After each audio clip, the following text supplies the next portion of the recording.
yeah. And thanks a lot for having me up here as well. It's a real pleasure to be up here. At an Ableton User Group meeting, they're always good fun. There's one just recently started up down in Brighton as well, which is where I'm based. And it's a great place to get together and just kind of share ideas, really. So I've done a bit of work with Mark before in the past, and suggested perhaps that I might be able to come up and kind of demonstrate some of the Novation products that we've got, because just out of interest, do you guys, know about Novation? You've come across us before. Has anybody got any Novation gear? Is anybody using any Novation stuff? Great. Oh, you are? Right, okay, what are you using? Launchpad. Good stuff, yeah, okay. So, yeah, I mean, well, basically, we make controllers that for a whole variety of different pieces of music software, but specifically, we've got a very good, strong connection with Ableton. The Launchpad, which is this fellow here. By the way, you can all see on the buttons on the screen and stuff. Yeah, that's nice. Yeah. So this wee fellow here was originally designed in conjunction with Ableton, and I think I'm right in saying we were the first guys to market, if you like, with a specific grid-based controller for Ableton. And of course, there's the Akai APC as well. But I'm here to talk about the Novation controllers.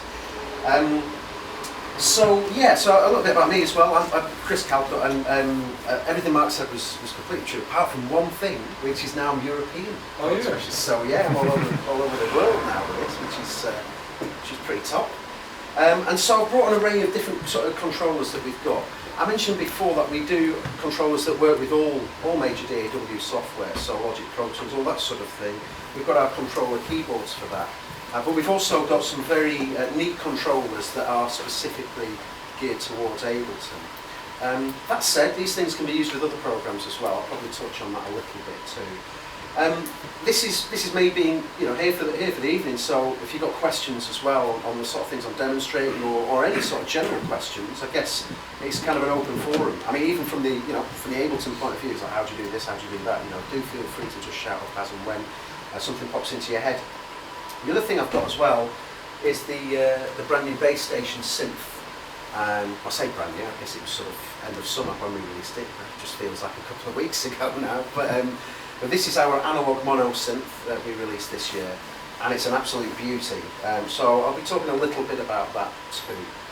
But I'll start off with explaining, kind of the setup that I've got here. You'll see I've got lots of bright buttons here and here as well. These are two Launchpad products. As I mentioned earlier, Launchpad was originally designed with Ableton to give people the kind of control that was needed really for the session view. I mean, out of interest as well, I guess you're all Ableton users, yeah? Is that right? Yeah. Cool.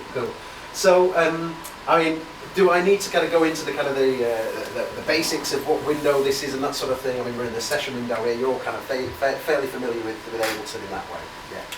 Cool. Okay. So, well, basically, the original sort of premise of Ableton was two guys over in Germany working in a band. It was Mono Lake was the name.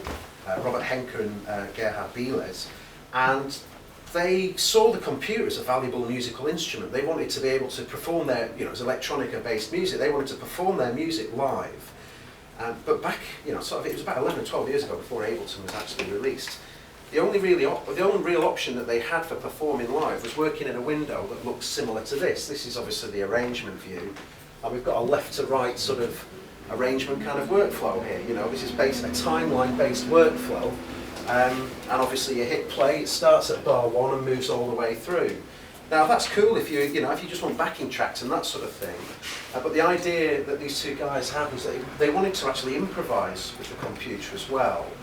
And as a result, they created a piece of software that didn't originally, I don't think, have this arrangement window in there.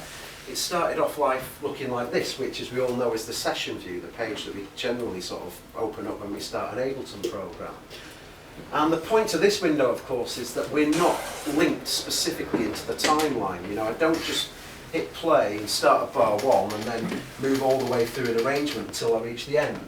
We've got a disconnection here in this page from the timeline, which effectively allows me to improvise because I can trigger these samples whenever I want.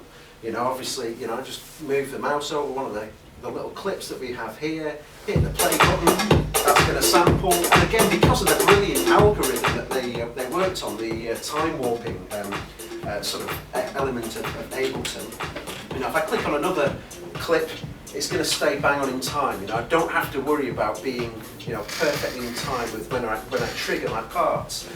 Of course, I can set it so that I do have to be perfectly in time if I want, because we have this section up here, this launch quantize, which is currently set to a bar. But the point is, if I'm working on a computer like this, you know, that's absolutely fine, and I can improvise. I can use the computer to do this. But what I can only, one of the drawbacks of that is the fact that I can only trigger one sample with one mouse click at a time. So if I wanted to, you know, launch a couple of clips, I've got to be fairly quick and kind of accurate with what I'm trying to do. See, I missed one there, as I was talking. but the point is that, you know, I can launch these clips from the computer, from the keyboard, from the trackpad or from the mouse and that sort of thing. But it's still a little bit of a limitation because you can only trigger the one thing at one time. So Novation have a long history of making controller keyboards, control devices for music-based software. And up until last year, we were also the distribution for Ableton in the UK. We were distributors for Ableton for about 5 years. Ableton have since opened up their own UK-based operation now. But we still have a very strong connection with them. But obviously, you know, when Launchpad originally came about, we worked exceptionally closely with them to create a device that is going to be able to give me the ability to launch and trigger clips as I want. And that's when we come to this fellow here, the Launchpad. This is the Launchpad S. This is the second generation of the Launchpad. And one question that crops up about the differences between the original Launchpad and this one is, you know, what are the differences? In terms of functionality, absolutely nothing. It's identical. It's the same piece of kit, really, in terms of what you do on the actual box. The key difference is that we're 4 years further down the line from originally creating the Launchpad, and we've got a lot more experience and expertise now in being able to kind of, well, engineer the LEDs to be a lot brighter, for example. So these things are, you know, they're so much more efficient. I think something like 40% of the energy from the original Launchpad lights was lost down to heat. But again, because of the re-engineering in this thing, you know, we've got a lot brighter LEDs. Also, it's a lot faster as well. I use the 40% thing, but it's true that the MIDI is 40% times faster in this than the original Launchpad.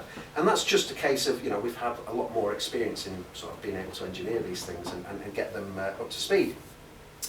But the point is, as I say, that if we look at what we've got here on this screen, on the Launchpad, you look at these bright lights here, you see the green ones as well, maybe, if I move my hand out of the way, just about make them out. Obviously that's mirroring exactly what's going on this session view here. So you see I've got sort of 5 channels of samples loaded in here. I've got 8 samples loaded in the slots here, and that's exactly mirrored on the Launchpad.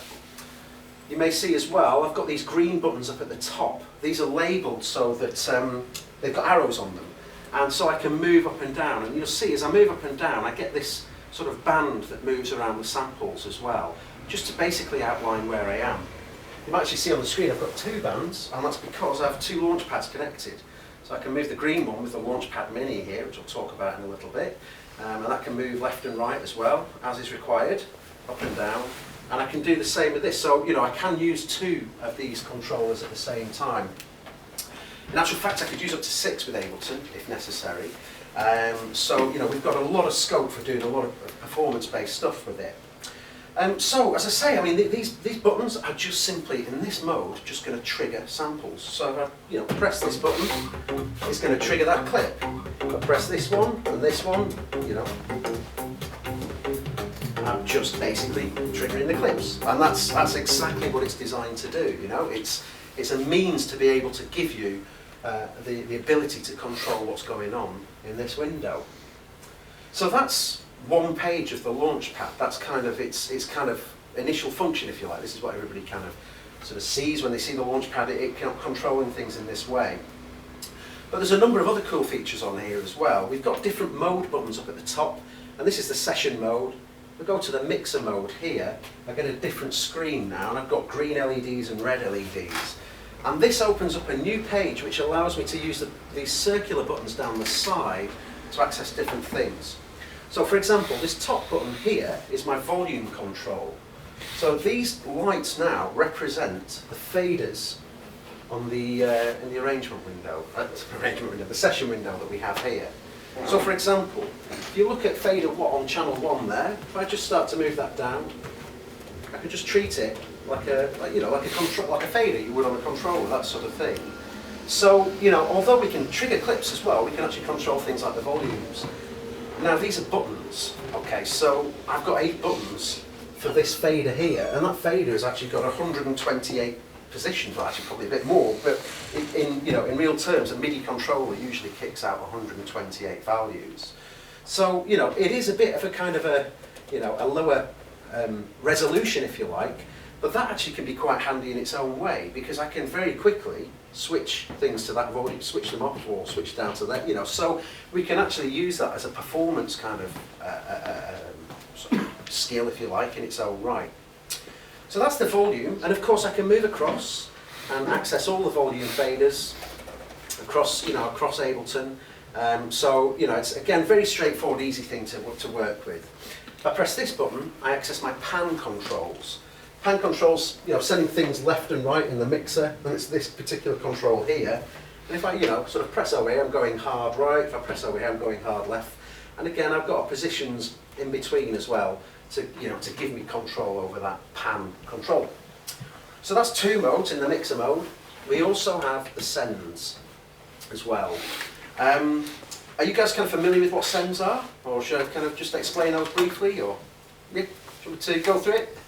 Nods? Shake? No, you all know them, right? Go. Okay, just finding the level.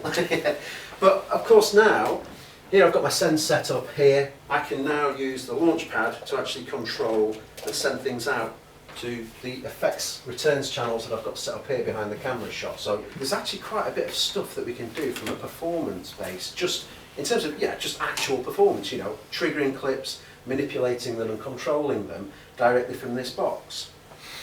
If I press the mixer button again, you've got this bottom row of controls here, and this is again quite useful from a live point of view. I can turn channels on and off just by seeing the channel switches turn on and off there. I can stop clips here as well. So if I've got any clips that I just need to stop, I can easily do that from this particular window. I can solo clips as well, so I just trigger that so we're just going to hear that particular track.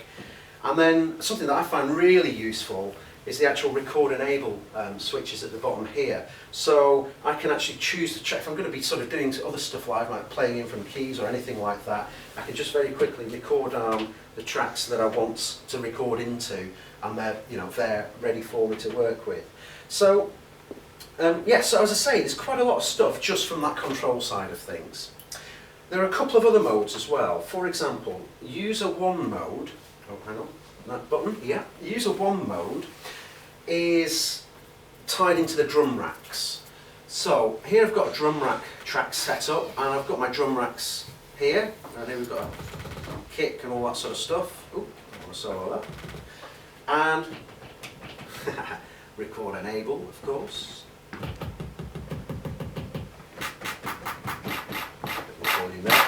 But I can use this as a set of 64 pads to be able to perform in with as well. Now, there's a clever little thing that we can do here. I've got this channel, it's labelled LED feedback. And what I can actually do is I can set this up so that I get light coming back at me from the Launchpad. So on this track, all it is just a straightforward MIDI track. This is my drum rack here, Benelux. And this is the LED feedback. You see here I've got MIDI from, and it's taking a MIDI signal from this particular channel. And it's sending the MIDI to, and I've got this set here to my Launchpad S connection. If I turn the MIDI monitor on now, I get light feedback there. So again, that's pretty useful. So if I wanted to, I can just record arm that track, the right track, and then I'm just going to create an empty clip. Just by launching an empty clip slot there, it goes into record mode. And if I go now to user 1 mode, I'm just going to put the click track on so I can kind of got a bit of a reference there. But now I can just use these pads to actually trigger and play these drums. So.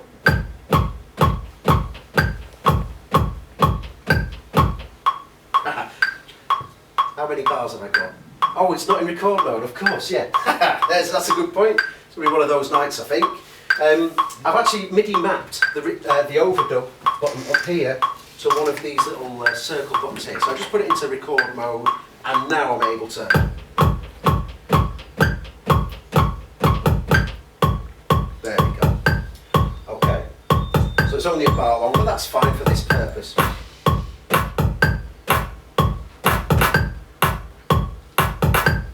Okay, you could just build the things up live here. You take the click off now, and then just put some hi-hats. Oh, that's a clap, nice. And so you can see here as well, we've got the lights feeding back, showing me what's going on. So that's kind of a nice way of working as well. You know, it's just giving me this nice kind of easy method of programming these beats on. You notice everything's nicely in time there, and just show you this, I've got the record quantization on. This just helps me out. My kind of skills aren't all that great in terms of timing, I guess. But because we've got the ability to kind of just lock everything in automatically, I generally turn that on for that's my preference really. I could take it to no quantization and it'd be nice and sloppy if you wanted it to be as well. But you've got different resolutions for the quantize there, so it's just going to lock things into position. So that's one of the modes. We've also got another mode here, user 2 mode. Now, let me just go to this track again. Let's just trigger the clip. So here's my kick drum. I've just loaded that up. And now, if I in user 2 mode, what I can do is this now, rather than working in drum racks, so sort of column of 4 buttons, I actually have now horizontal control over the buttons. And this is quite nice for doing some sort of clever kind of stuff, really.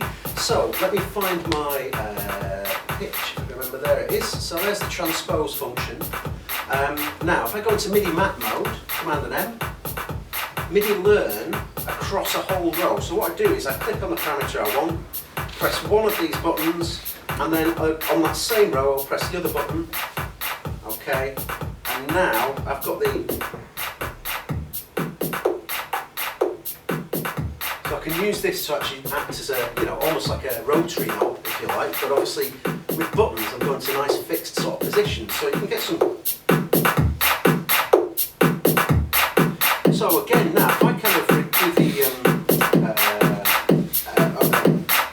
click, what's it called? Click envelope mode, click record.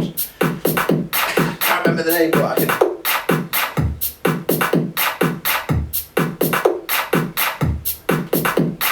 So now I can start to record those kind of changes in there as well. What's it called that? Let's see what.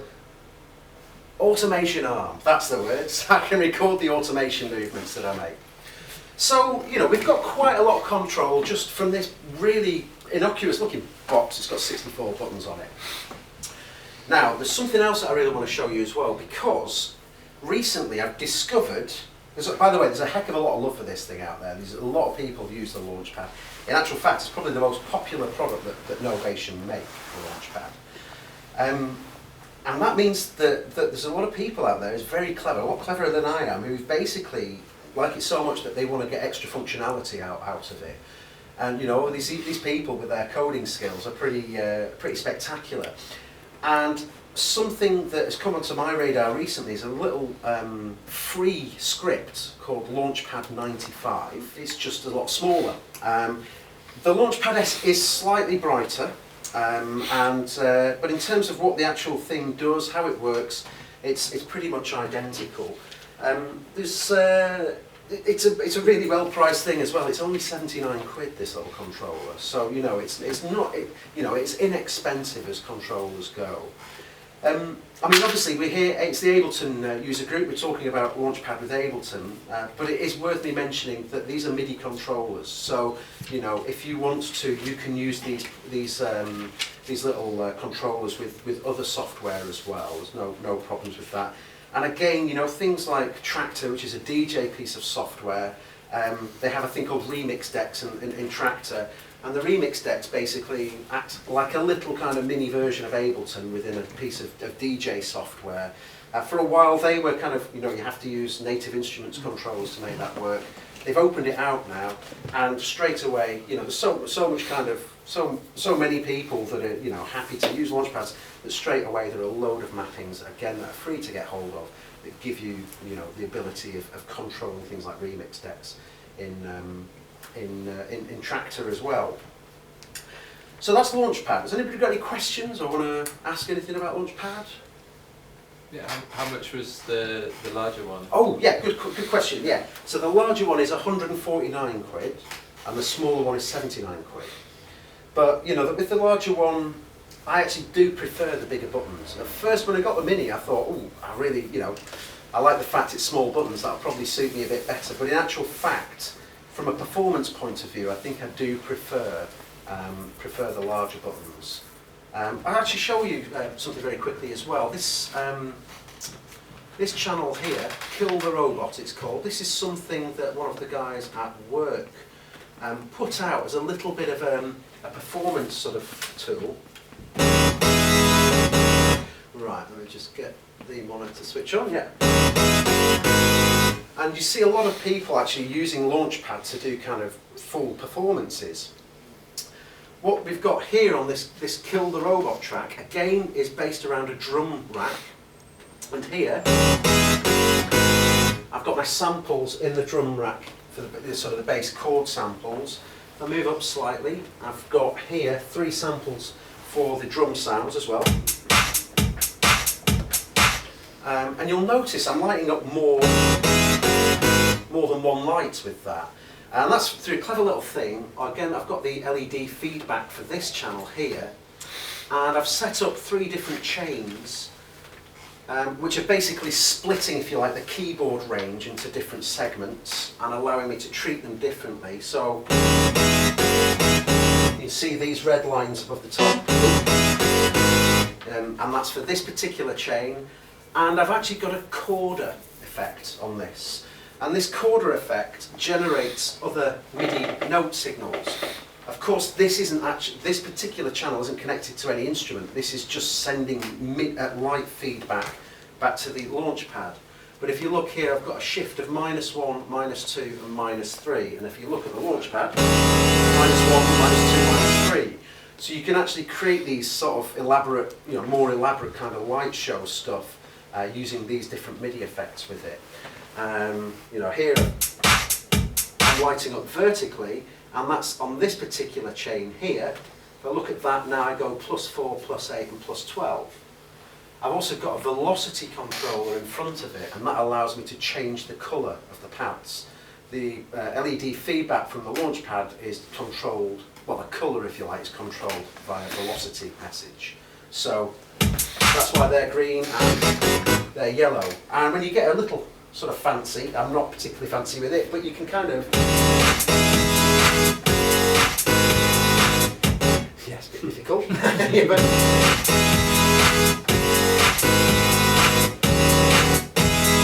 bit more practice required, but you get the idea anyway. So there's a lot of people actually using Launchpad in this kind of way to, to actually treat it as a little performance device.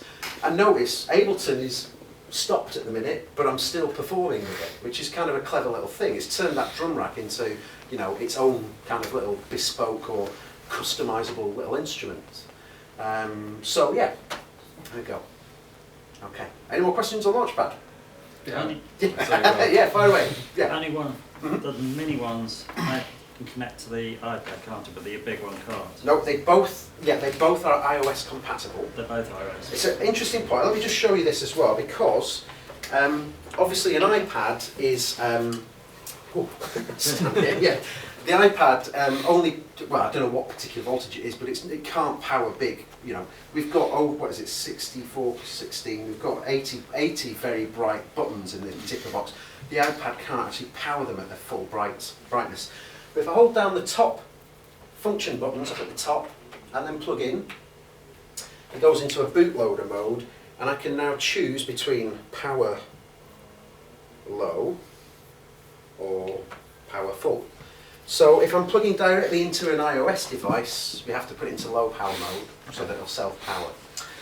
all of these controllers here, they'll all work from iOS device. Well, I say officially from the iPad. Yeah, they'll all power from the iPad. And also you can use, in fact, you can use these all together if you have a powered hub as well. And if you have a powered hub, you can use them at full brightness too. So yeah, I mean, so they are iOS compatible as well. Yeah, absolutely. And just to let you know, there are a couple of free apps from Novation that are out there. There's the Launchpad app and also the Launchkey app as well.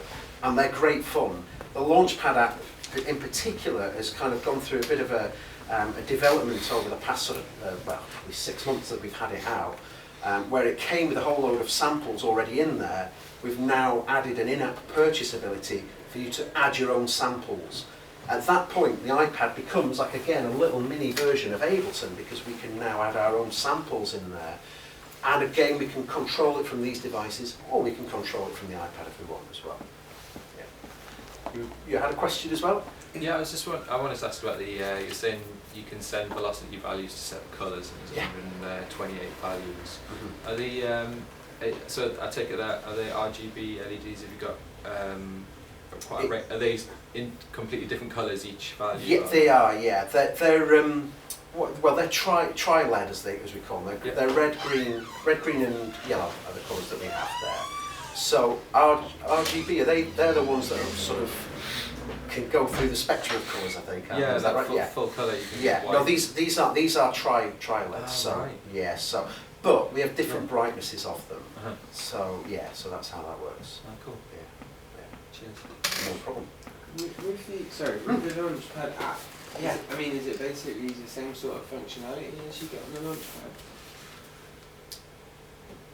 It's slightly different, I guess. Yeah, I mean, it could look just like this, and I could trigger that, and that could be a sample. But there are other things. I mean, it's a free iPad app, so you know, it's not a full production workstation. But there's certainly some really nice things. There's some nice sort of stutter and filter cut-off type effects, and that sort of thing.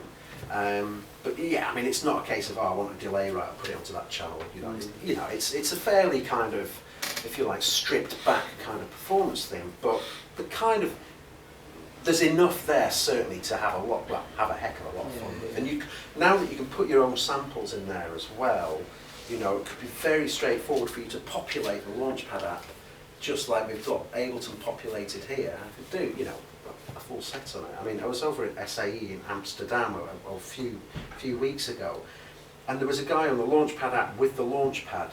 He was on it for about 20 minutes, and it was like a really great little set that he played. It was brilliant.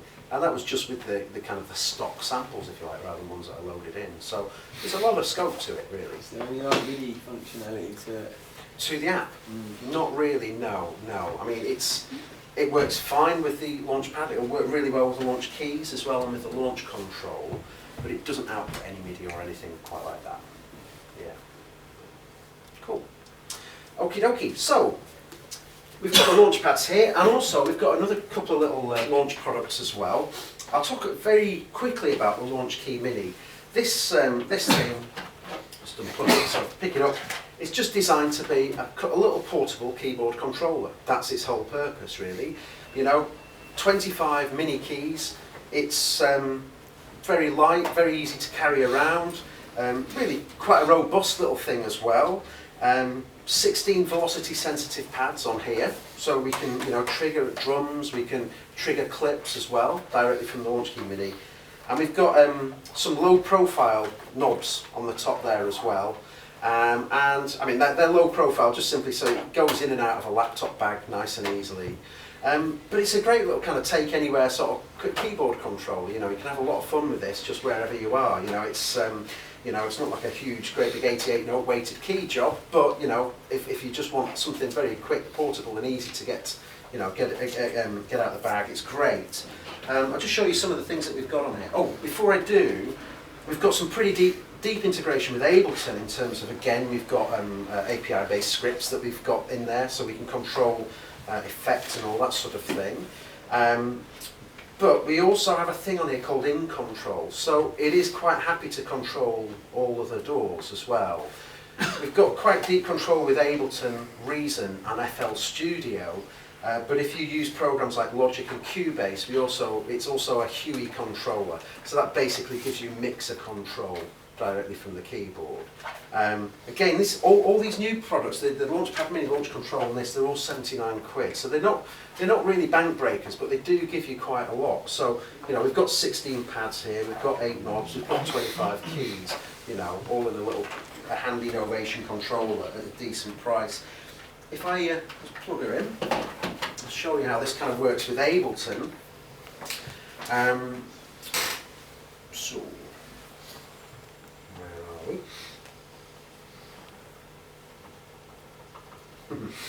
There we are. So now, if you see on the, can you set that up on the screen? Yeah, okay. So this top row of lights here, in this particular mode, are basically going to allow me to launch clips like I do on a Launchpad. So I can just trigger, you know. But what we've got this time is that we've got a top row to launch and the bottom row is to stop clips. So that just allows me to start clips and stop clips, basically. So, you know, it's a nice little sort of single line Launchpad controller as well. I mentioned about the integration. So if I just go to, you know, track 3, for example, here, I've got a whole load of different effects on here. I've set this up again in the preferences. There's my Launchkey Mini. It's connected to Launchkey Mini. So basically now, if I'm focused on one of the effects, here I am on the auto filter. I just grab the knob. Sorry, I forgot about this. I did some MIDI mapping before, bypassing those controls. That's fine. Just get rid of that. So basically now, this auto filter I've got, I can instantly just grab hold of the controls, and I've got 8 particular controls there on that device. If I want to, you know, control the delay here, just move over here, and straight away I've got control over that sort of thing as well. If I want the reverb, move over here, click on the device, and now I can control. I'm controlling the pre-delay size and decay time, all that sort of stuff. So, you know, we've got this kind of integration in there. All I need to do is just select that device, and then these 8 knobs will actually do the rest of the work there. This is with the in control button turned on. Now, if I take this in control button off, these now are not controlling automatically the parameters on the plugins. So what it means now, these are self-assignable, which is pretty handy. So this is what I had before, but basically if if I go to MIDI map mode, maybe click on this send, and I want to use this first knob here to control it. So I just MIDI learn that's fine. And now outside of in control mode, I control that particular send knob there. If I go back to in control mode, I'm now controlling the different parameters there in the reverb. But we've got 16 MIDI channels in this thing. We've got 8 knobs, but 16 MIDI channels. So effectively, we've got 128 knobs that are freely assignable for it. So if I go back into, if I hold down the in control button, I can choose my MIDI channels by just pressing these pads. Now I'm onto pad number 2. This is MIDI channel 2. I'm going to MIDI learn. Oh, hang on. In control off. MIDI learn. I'm going to learn this send here to exactly the same knob. Okay, come out of MIDI learn mode. In control off. Now that is controlling send B. Okay, so that same knob is controlling send B. But I might want to change send A. So I'll go back to MIDI channel 1. Now controlling send A from the same knob. So it's actually quite a versatile little controller, you know. There's a lot of stuff that you can do just with this little, you know, 79 quid controller there. What else do we have? Oh yes, if I go to my drum rack again here, and I'll just record enable that channel. Okay, take it there, and come out of in control mode. The drum pads now. That's good. That's why I'm getting my MIDI specificness. I'll put it back to all ins. And these are velocity sensitive little pads as well. And there's 16 of them there. So you get quite a lot of control there just from Launchkey Mini. Okay, so I'm going to, unless anybody's got any questions on Launchkey Mini, anybody want to ask anything about that? Because I was going to move on to Launch Control next, which is my favourite out of the new controllers. No? Cool. Nice and easy. Okay, so yeah, launch control is the next one. And again, just picking up this little controller. As I say, this is my favourite one out of the new ones, and that's because what we've got with this is actual sort of fine resolution control over parameters, over mixer, all that sort of thing. Again, with any DAW really, because this is just a MIDI controller, but it has got specific pages for Ableton that basically automatically control things for you. So we've got 16 knobs on the top there, we've got 8 buttons as well, and we've got these arrow or navigation function buttons too. And if I hold up Launchpad, you'll see it's kind of no mistake that they're, you know, identically sized really. They are designed to work together really. This is a brilliant addition to the Launchpad to give you that extra control element. So let me just plug it all back in.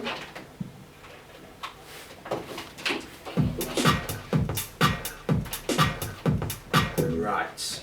Okay, so launch control, as I say now, gives us rotary knob control over the different areas of Ableton. And once again, in my preferences, all I need to do is just go to control surfaces, choose launch control, link it into the actual launch control device, and it's all set. We have different templates on launch control. In fact, we have 16 different template slots. Effectively, they are the MIDI channels. But if I press down the factory template button, these green lights light up, and I can then choose the different factory templates. So if I go to factory template 1, this is our basic mixer controller for Ableton. Now, all I need to do is just control that, and if you see there on channel 1, I'm now controlling the volume fader. But obviously, on the Launchpad, I can do that with the buttons, but here, I've got a much finer resolution of control there. Okay.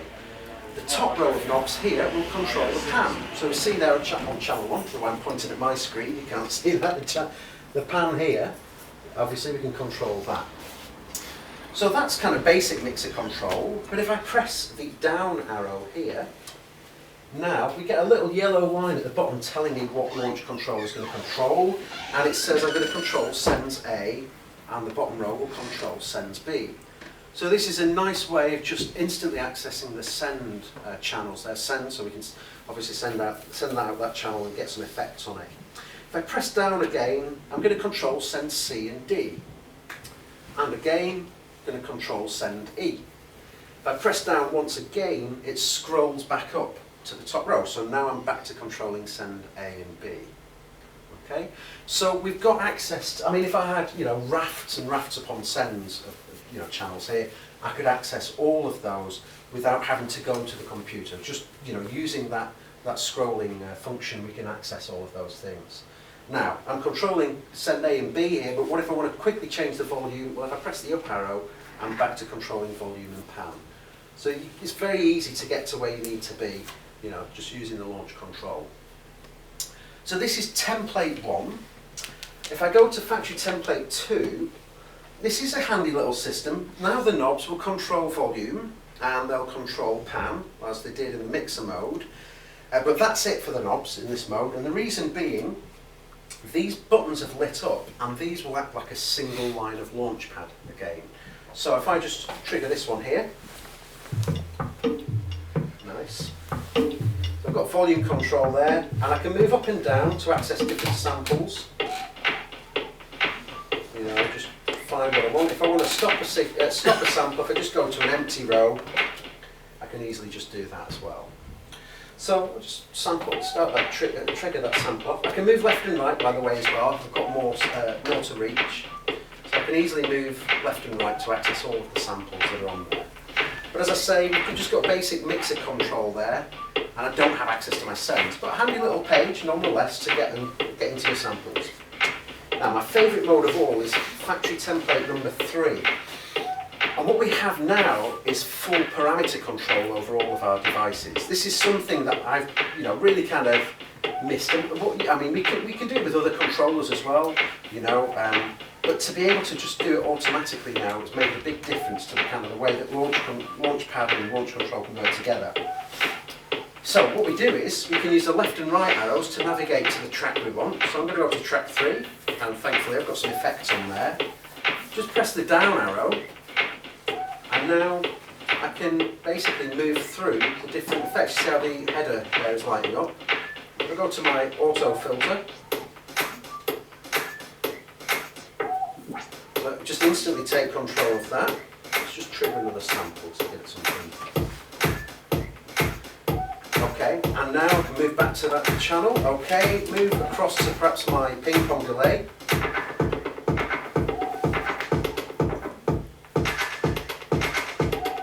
So I'll just instantly take control of things. Now, if I move to my reverb, okay, I should explain how this works actually, because on the launch control, in this mode, the first 8, these first 8 controls here are the ones that are automatically mapping to the parameters in the device. These second 8 here are actually, oh that's good, I've unplugged it. Anyway, the second 8 are actually freely assignable, so you can decide what you map these to. The reason that we've kept it to 8 knobs on this side is really because it matches up very nicely with, put it back in, with the macro side of things. If I group this instrument here and click on the macros, I've got my 8 macro controls there. So, you know, that matches up very nicely now with the 8 knobs that we've got on launch control. But if I'm not in a grouped instrument, if I'm just on the actual instrument itself, like I'm here, I've only got 8 knobs, but I've got a lot more parameters on here than just 8 knobs. For example, the one that the camera is covering is the one I want to reach. So let me, I'll tell you what, let's get it out of the group. We should be able to see it. So I've only got 8 knobs, and if I start to control these, you'll see after, if I just run through them all, you know, I don't have access to the dry wet, which you might think, oh, well, that's no good then. But the nice thing is, I've actually got pages as well. So these buttons, whereas before they were acting like a single line of launch, they were track on and off. I forgot to mention that they turn tracks on and off in the first mode. In here, they access different pages of the instruments. So I know that on page 3, for example, this third knob is now my dry wet control. So I kind of know that through habit, if you like, by learning it. But you know, you are able to access all parameters of all devices directly from the unit. So what we've done now is we've got a little kind of modular system, if you like, that we've got together. Launchpad, launch control, Launchkey Mini as well. And what it means is I don't necessarily have to go anywhere near the computer to actually control things. Admittedly, yeah, you have to set things up initially. You have to get your samples in there. We don't give you browser control. You know, we don't. That sort of thing isn't there, which you know is there on push. So you know that's an advantage that they have. But the other thing is, you know, these are much more inexpensive. Does that make sense? Much more inexpensive than that type of controller. So it does make for a really nice little system. I also think as well that the weight of them, the size of them, the build of them are really good for a live kind of performance sort of a system. That's what I see these as. They're brilliant for production as well, but they lend themselves very much to the kind of the live performance side of things. Okay. Oh, I should mention, yeah, we've got the factory templates here, as I've mentioned. We've also got 8 user templates on there as well. And if I open up Launch Control Editor, which is this one, you see this is a little free editor that comes with it as well. And I can click on the parameter that I want. I can then, you know, change the CC, the controller change message, whichever it is, you know, whatever I want to do with it. On the buttons down here, this is really useful. I can change the type of control that this button gives you. So we've got momentary, which basically will, it will be active for the length of time I hold the button down. Or I've got toggle, so you toggle it on and then toggle it off again. So, you know, you might just want, you know, occasionally a bit of reverb to appear when I press this button, you know, and we can set that to momentary. In actual fact, I think we need to set the message type to being a CC controller rather than a note message, and then we can do things like turn reverbs on and off momentarily, you know, with the actual controller.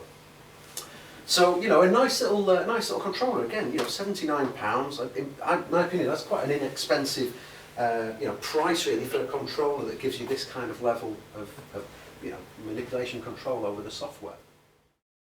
Thanks very much for all your attention and your questions and you know, and listening to me waffle on. I should hand over now to, sorry, I don't know what your name is. Steve. Steve, of course, Steve. Are you going to do a bit as well, Steve? Excellent, yes. Yeah? Cool.